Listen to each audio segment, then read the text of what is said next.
I'm Erin Lawler Patterson, the goodness chick. I'm an addictions counselor, motivational speaker, author, and parent coach. Join me on the journey of navigating the joys and pitfalls of life, addressing parenting, giving back, mental health, addiction, and relationships. If it takes a village, then join me as one of those villagers. Villagers want it.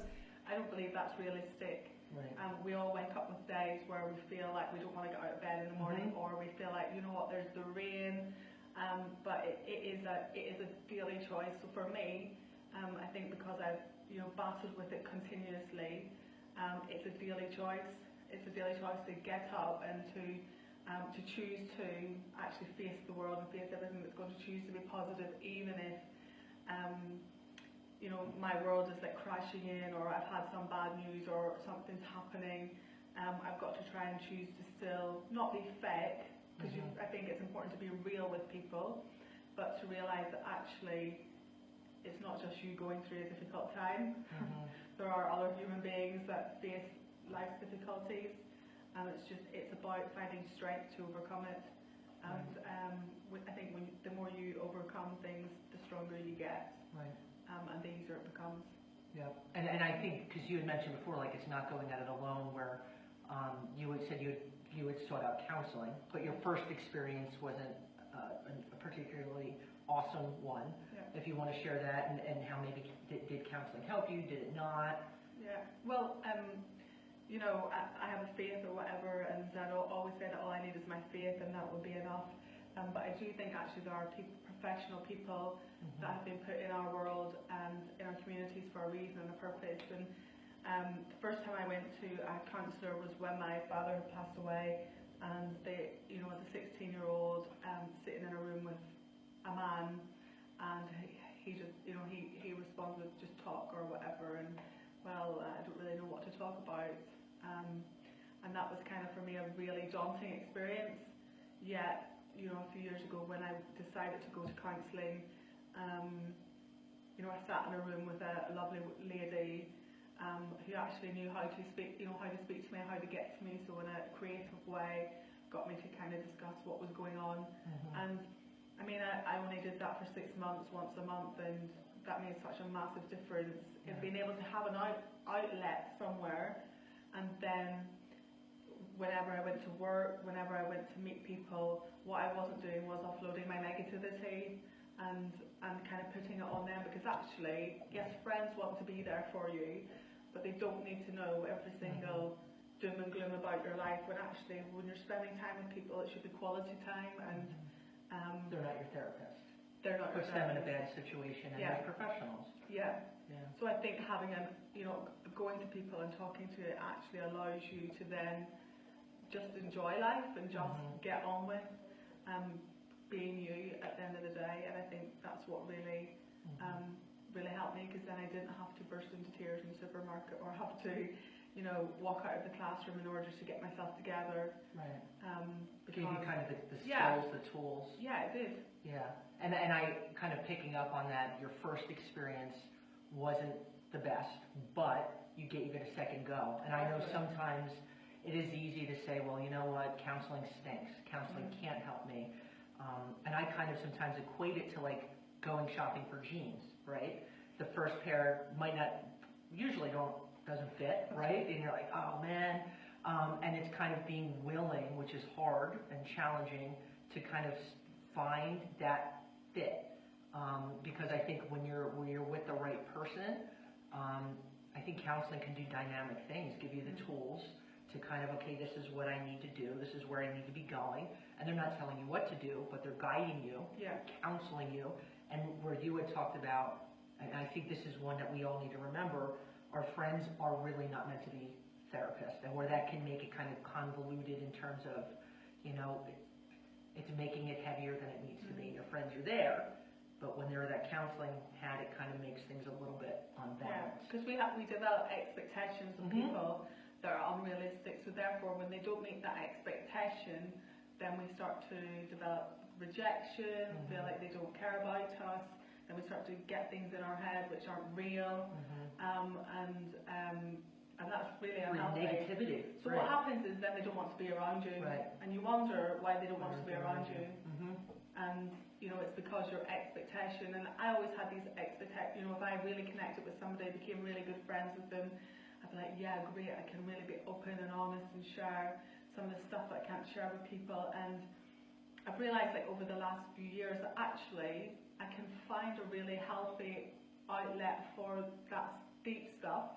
Like, some of my friends will be there and help me journey some of it, but I can't have expectations where they're going to be the ones that I need to go to all the time. They will be there because they're friends, but ultimately there are other people that can support us, and then we can still have healthy friendships rather than friendships that are quite demanding and unrealistic and really one way. So friendships and relationships, it's important that it's a two-way, like a It's two-way. reciprocated. Yeah, it goes two ways. And when it's just one way, that's really not a friendship. No. That's therapy. Yeah. You know. It's like, what are you going to give me? Yeah. Rather than how can I contribute to this friendship? Which is a healthy relationship. Yeah. And that's where I think, again, kind of coming full circle, the power of positive. And if you were kind of to take a step back, whether it's on TV or social media or on the radio, I feel like there's so much negativity. I'll throw this at you. Are you careful what you expose yourself to in terms of all the negative that's out there? You know, you're scrolling through whatever it is, and it's like, bleh. Are you kind of, do you have boundaries about what you see, what you don't see, what you listen to, in terms of the positive? Yeah, I think absolutely. I think you have to have boundaries. If you don't have boundaries, then you just open yourself up for like being burnt out, exhausted. I think social media is a massive one. Places like Facebook can be a platform for venting, can be a platform for, I'm going to put something on, I mean, and I was guilty of doing it, but thankfully I had really wise people in my life that would be like, Ali, you've just written something on Facebook, what's going on? And I'm more aware of what I write on Facebook than ever before, because sometimes people write things on Facebook saying that the world is great and everything's fantastic and life is super, and the reality is it's not, but they're trying to paint this false picture of what's actually happening in their life. It's like, you know, when you go to a restaurant and you're out with your friends and everybody's sat on their phone and you all take a selfie, hey, we're all having a good time, and then 2 seconds later you're all sat and you put that on Facebook, and that's not reality, because reality is you're all sat round on your electronics. So I think like social media is massive, and you do have to, you've got to guard your eyes, heart, mind, whatever. Even the people you hang around with, you choose to hang out with. Yeah, I'm always brought alongside people who are broken, who are you know, in need of some help, but I've got to a point where I've got to have boundaries. So there are there's only so much you can help people and listen to people, and then again, it's their responsibility. It was my responsibility to guard my mind and guard my heart. So there will be certain things I will watch. There will be certain things I don't listen to. Certain people, when I read what they write on Facebook, I'll just have to, you know, unfriend them or unfollow them. And it's not because I think I'm better than them, it's just we have to be wise about who we hang around with and the kind of people that are influencing our lives and, you know, our environment. We've got very, you know, as human beings, we are attracted to different types of people and they become our community, but really when we think about our inner circle, it's very small. The people that we let in, the influences we let you know, control us. And I know that if I hang around with negative people, I'll become negative.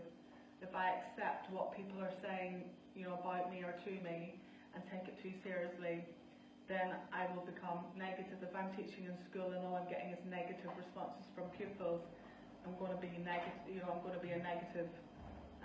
So it's just trying to push through that and actually look for positivity. And there always is a positive response, even in the most desperate situations. So I do think that social media is massive, and it's massive in our generation. And I think it's only going to become progressively more a part of like of that. And you know, I very rarely, I think, on Facebook or Instagram or Twitter or whatever platform do people put reality, I think, where it's like, we're out to dinner and everything's perfect, and then we're all back on our cell phones to, my hair's super perfect, and and I'm altering, doing different filters. And so with that, and I think when it comes, especially with mental health, depression, and anxiety, it is guarding your heart, because we think, well, they have it better than me, and why am I not like this? And then it just feeds into things. And, I'm all about social media, but it's kind of keeping a balance, because we got one life. Exactly. And there's power in positive, big time. Yeah. And I think the one thing that helps you obviously develop better mental health is by not looking at yourself. So finding something that you can do in order to help somebody else, or serve somebody else, or volunteer, because it takes you off looking so inward and being quite self-obsessed when you're trying to help somebody else. And that can be a bit of a transformation for some people as well. Well, and that's what, I think, last episode I had spoken with Sarah, one of the founders of Firm Foundations, and how volunteerism, I think, can become almost a part of our makeup, where it can absolutely play a part in where our mental health is, where it's like finding joy in giving of yourself. And you had said this is the 16th time you've been in Romania, correct? I mean, so this goes back to when you were 16. I mean, how awesome that is, but you have been intentional in kind of finding ways, dynamic ways to help other people. And I think that plays a role and keeps us from just looking at ourselves. Oh my gosh, look how bad my life is. Or, of course, that negative thing happened again. You're holding a kid in the hospital, and what a beautiful gift that is to be able to bestow on someone else. I mean, so what advice do you have to someone who's listening now when it comes to, okay, you're struggling with something, and how relevant giving back is? Oh, I think giving back is so necessary. It's necessary. I mean, I don't think I'm a teacher, but I don't think I'm relatively academic. To be honest, if you were to ask me what I'm good at, I'd be like, I don't really know what I'm good at, but I know that one thing that I have found that I enjoy doing, and that brings joy to my heart and to other people, is reaching out and doing something to help others, is blessing other people. And I think that in doing that, then it does make your soul come alive and makes you feel happier. So I would just say, it's difficult to move outside of a mindset of self, but actually when you do, you tap into something that literally changes your life, but it also allows you to transform the lives of others.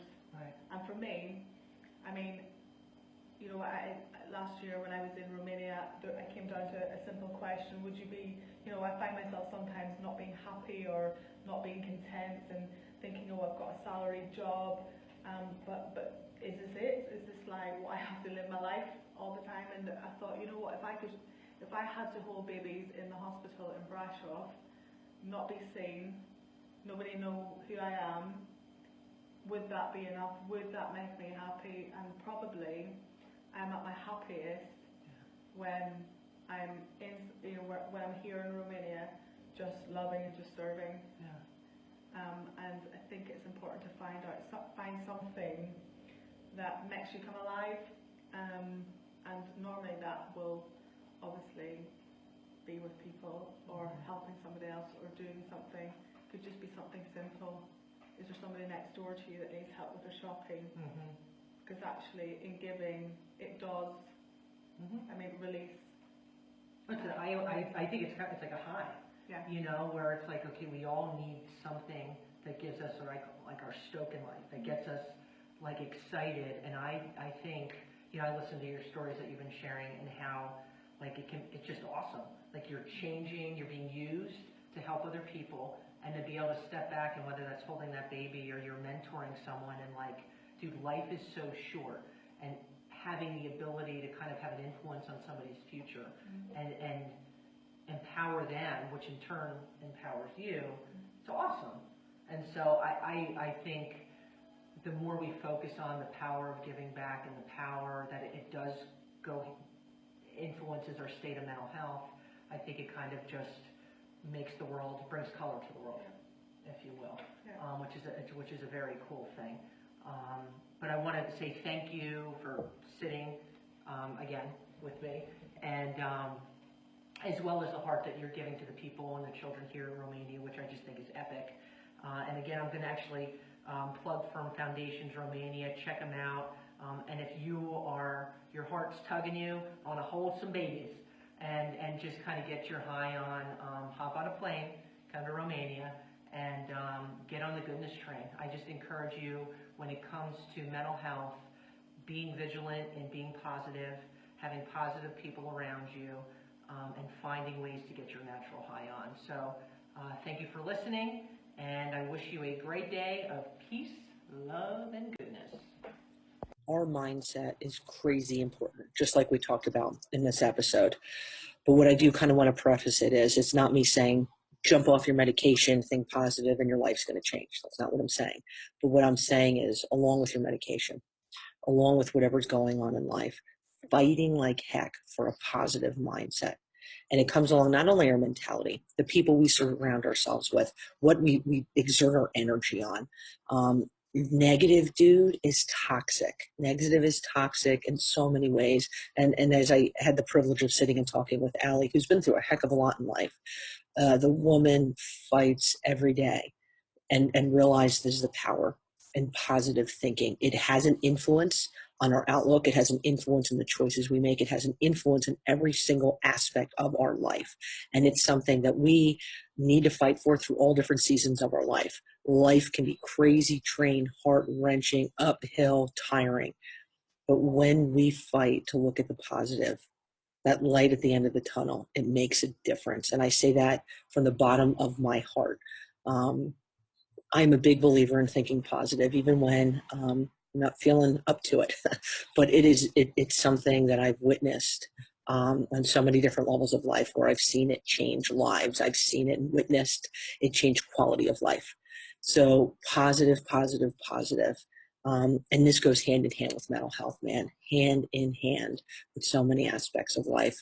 I do want to, before we wrap things up, kind of give a shout out to CBD Pure. I'm an affiliate with them. I've been taking it for the past few months. I know some of you guys have hit me with some questions. If this is something you're thinking about, I've from people I've known who've taken it for anxiety, to chronic pain, to depression, to you name it. Again, dialogue with your family physician. But the benefits, man, it overwhelms me with how many great things it's capable of doing. And again, everything affects everything differently.